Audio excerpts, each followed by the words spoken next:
Hey, what's up, everyone?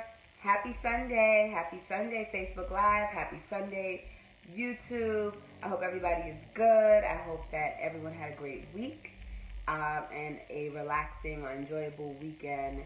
Thank you for joining me and welcome to our the first series, the first part of the series, the building series. So I introduced it last week, and it's a series that I'm excited about bringing to you.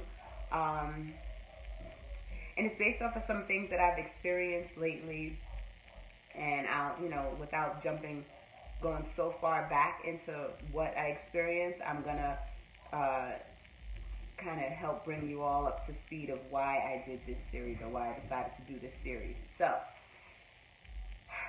right, where do we start?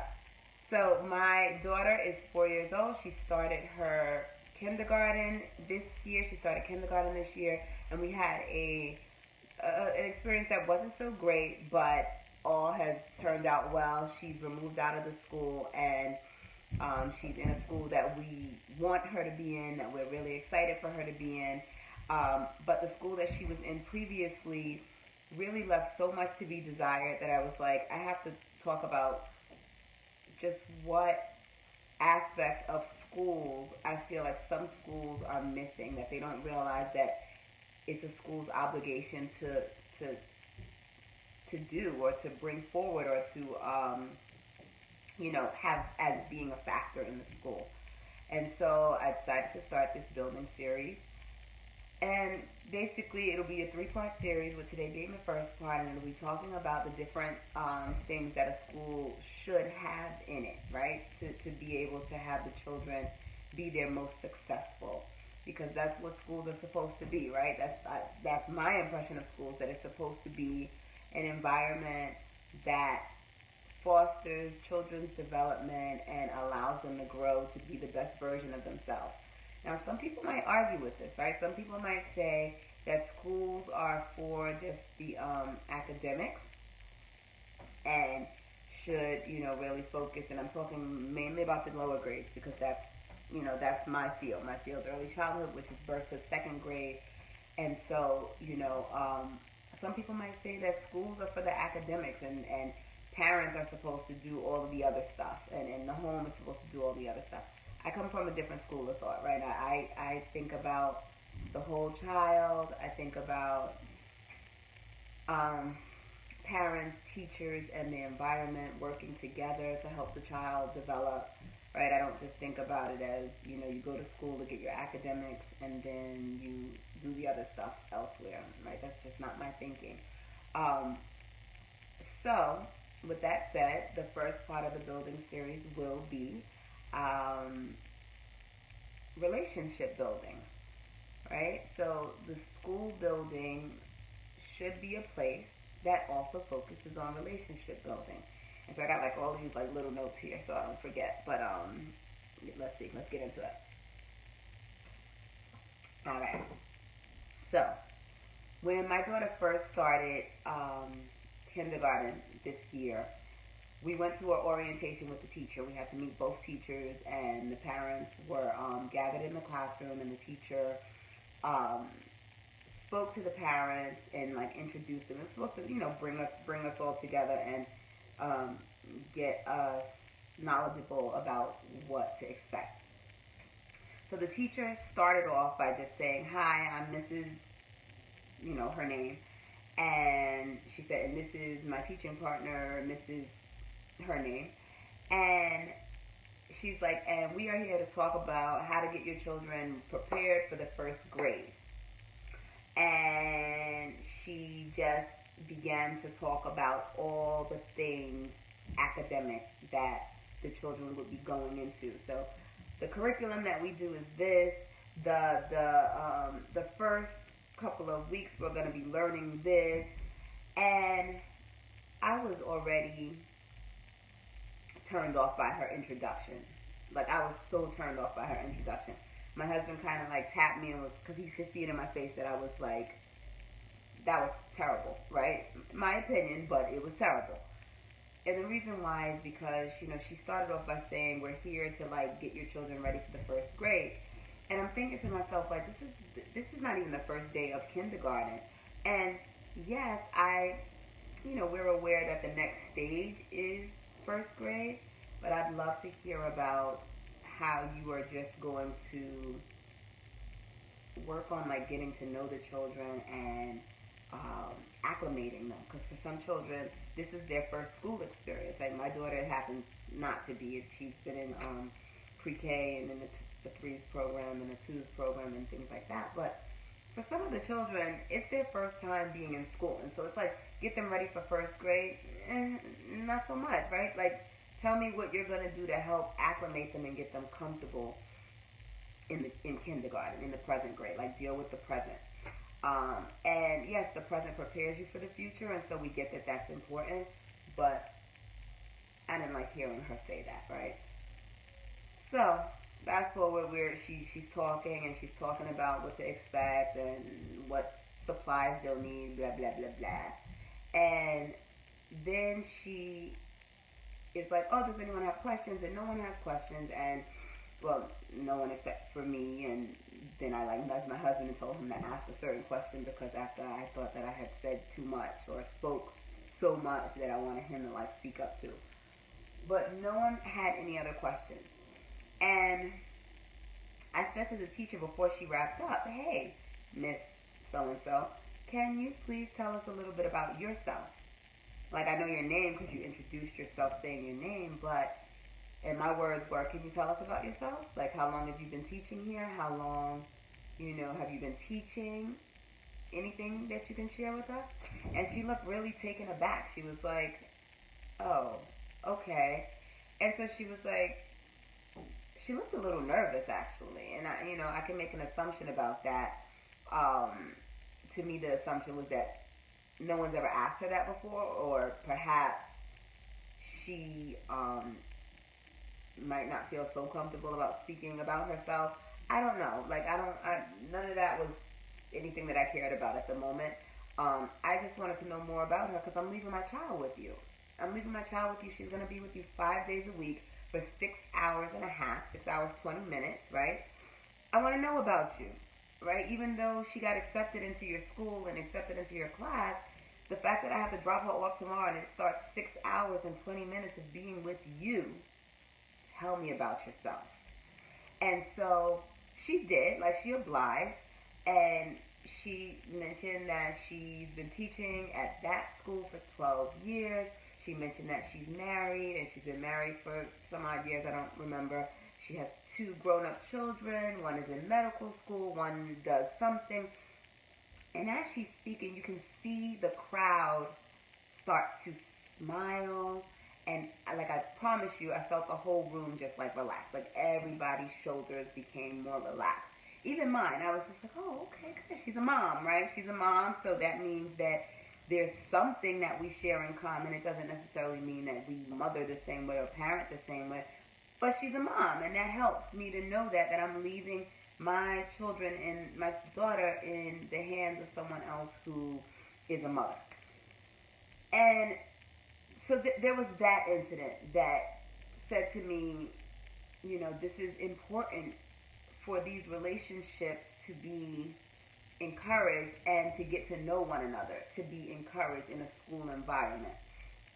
And then something else occurred, like 2 weeks while my daughter was in school. Every day I would ask her certain things about, like, what did she do? Tell me about your day. Tell me about who you spoke to. Tell me about who you sat next to in the cafeteria.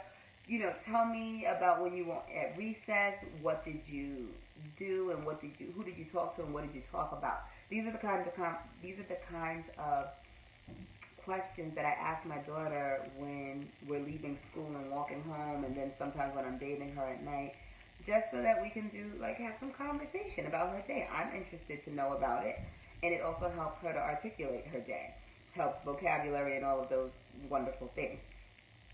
But after 2 weeks, I realized that she wasn't able to tell me anyone's name in her class.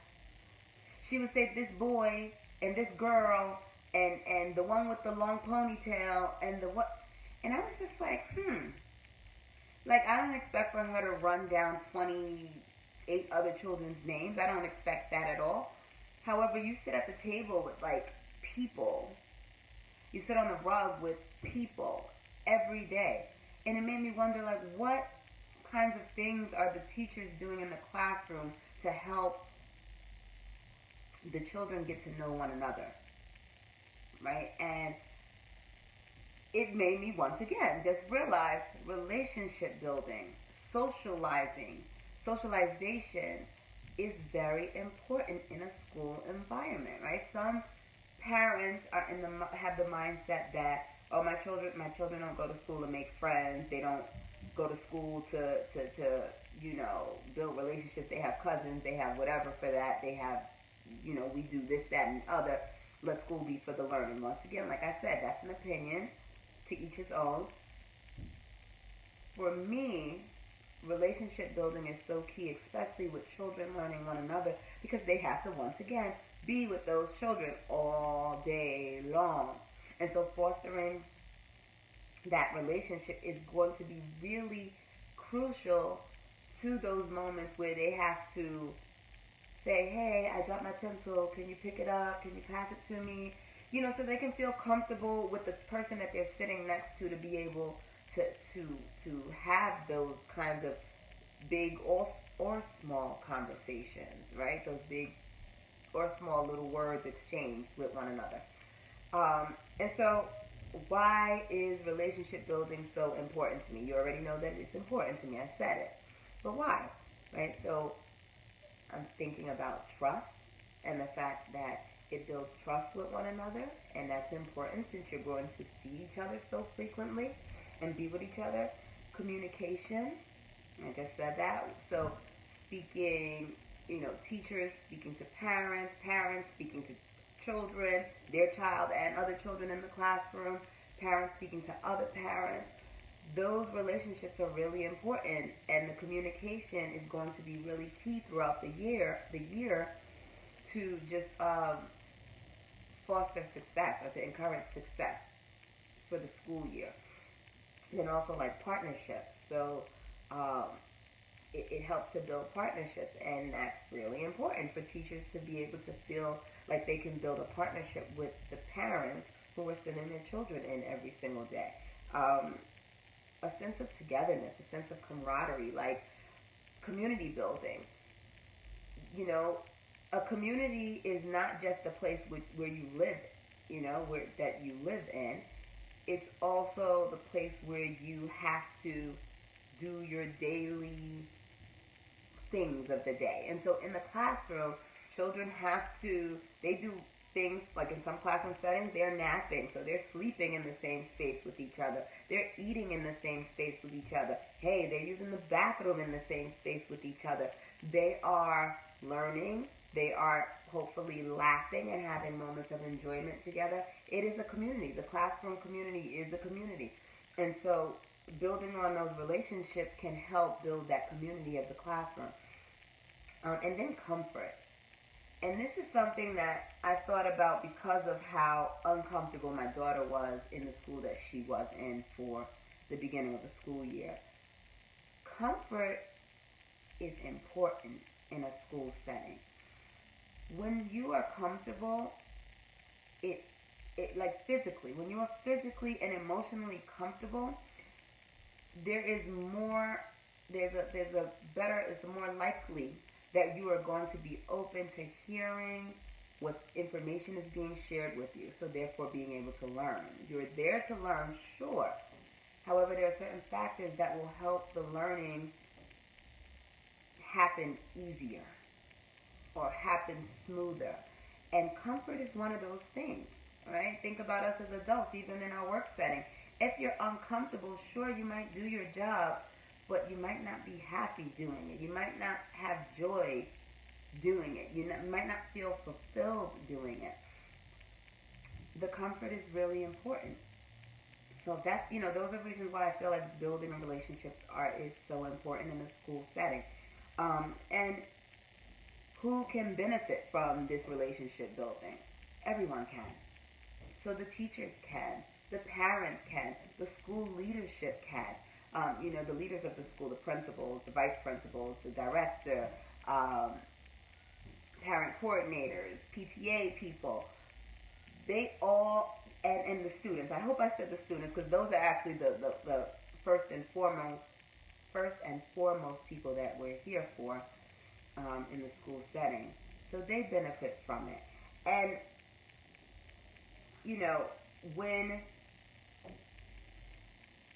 let me get my train of thought, right? So they all benefit from it for the reasons that I mentioned before, for the comfort, for the camaraderie, for the community, for all of those things.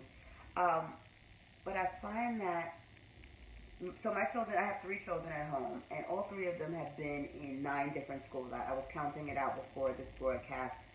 9 different schools. And I thought about it because I'm like, wow, my children are 15, 12, and 4.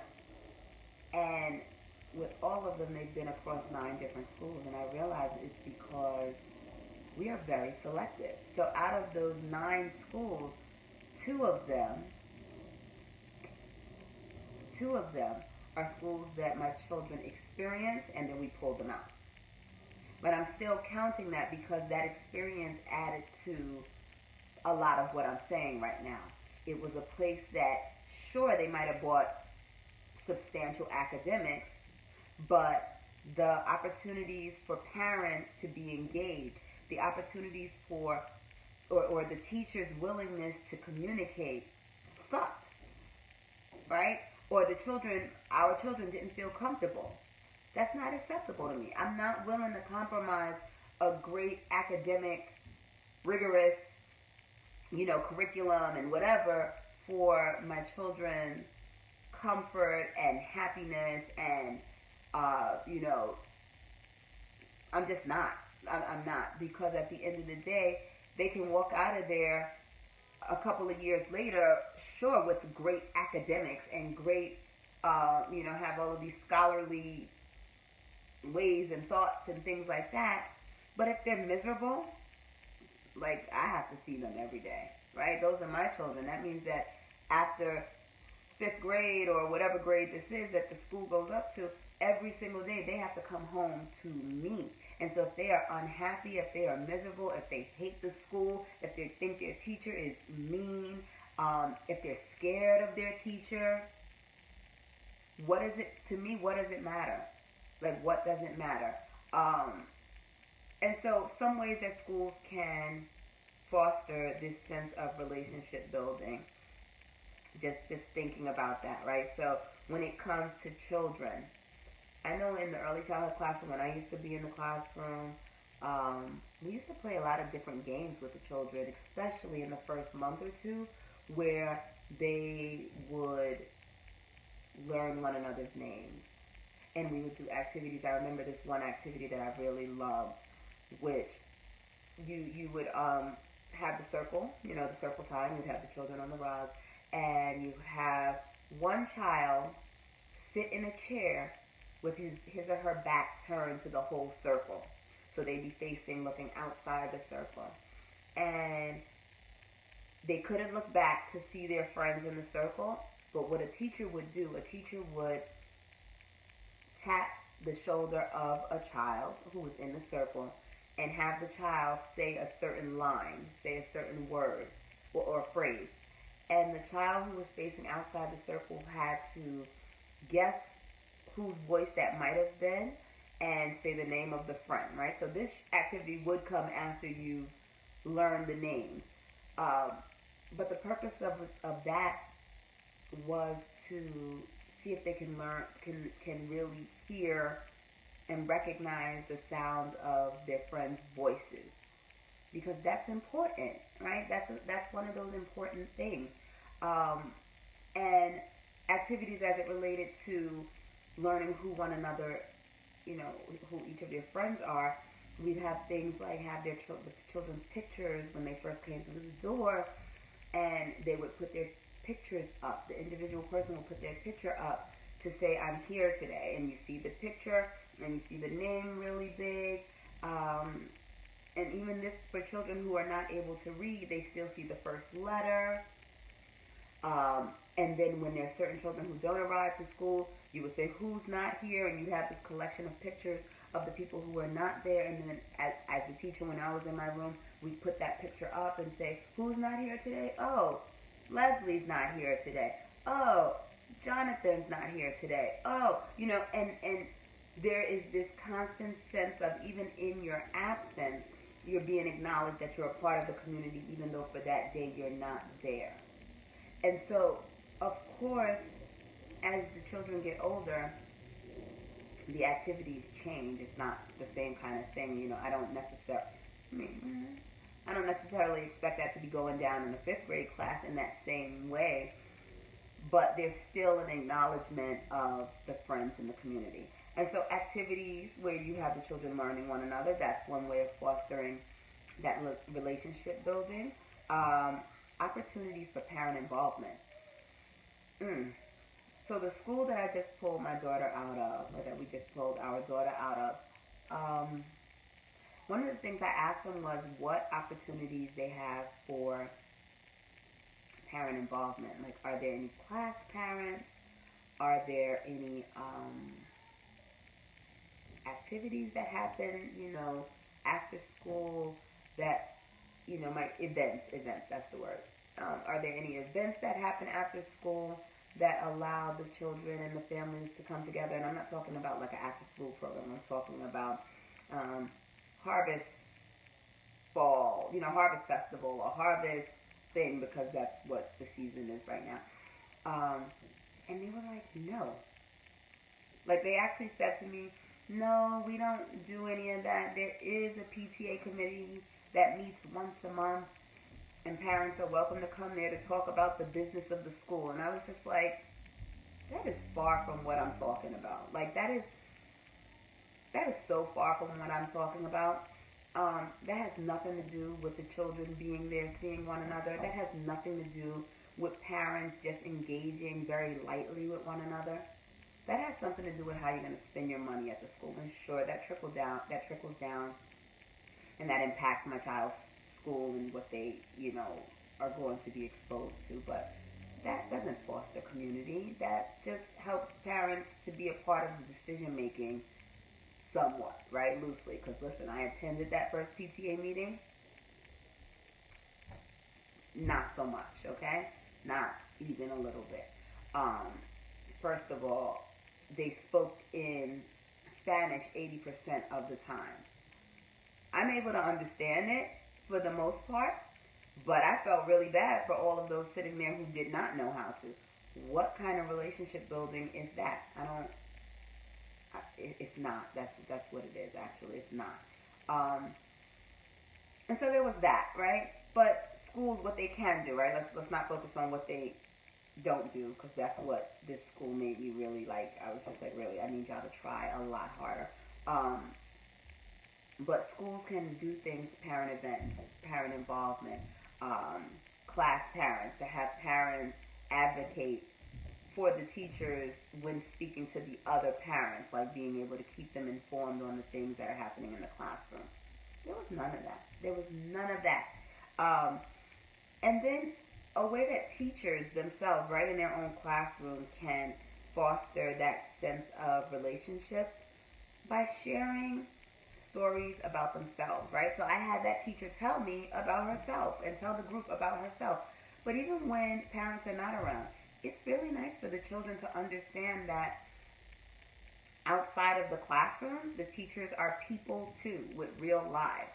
So children don't necessarily make that connection, especially at young ages. I remember being a child seeing I think he was my fourth grade teacher.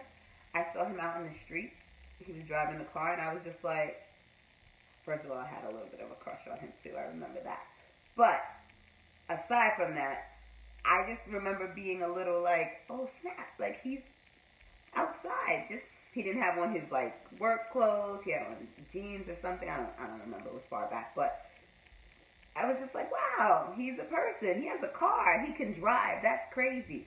And I know when I was a classroom teacher, when I would see my students outside, like in a store, they would look just really shocked. And when they would see me with my children, they would just be like, some children, they wouldn't even speak to me because they they looked shocked and like nervous and a little bit scared that I was outside of the classroom. So in relationship building, share with the children. I used to share with my children, my students, that I had children. I brought in pictures of my babies. I brought in pictures of my husband. My husband worked in the same school with me, so sometimes he stopped by my classroom. And I would say, hi, this is Mr. Thomas, and this is my husband. Yeah, we live in the same house. Let them know you're a person too. It kind of just eases that moment of that tension. Which is why I also, this is like a little bit of a sidetrack, but the schools that my sons went to, elementary schools, and then the school that my daughter is now in, they actually call the teachers on a first name basis. Now I know a lot of people are not down with that. They think that that's a form of disrespect. 1 second, excuse me. Let's see. Okay. They find that to be a form of disrespect, but for me, I don't look at it that way. I feel like, as a teacher, you can command your respect or you can get your respect in so many different ways, and it has nothing to do with the name that they call you unless it's out of your name, right? Like, then that's just disrespectful to anybody. But it's, that's something that schools can do. And then the last thing, like, that leaders that I think can do is they can be present. So when I was a director, I know sometimes it's so hard to leave your desk and leave the stuff that you're doing to be able to greet families and be at the door and talk to the children and, just ask occasional, how are you, and get to know the families. But it's important because it shows that the leadership is also trying to build that relationship. And then, as a parent, some of the things that you can do to help bridge that gap and make that connectivity happen from the relationships that build at the school, and then you can do more at home. Get to know your children's friends. Hear who they talk about they like to play with. Invite those people to your home, or invite those people to meet up with you at the playground. Talk to those parents and say, hey, our children, they talk to one another. They seem to like each other. They seem to get along with one another. Can we get them together?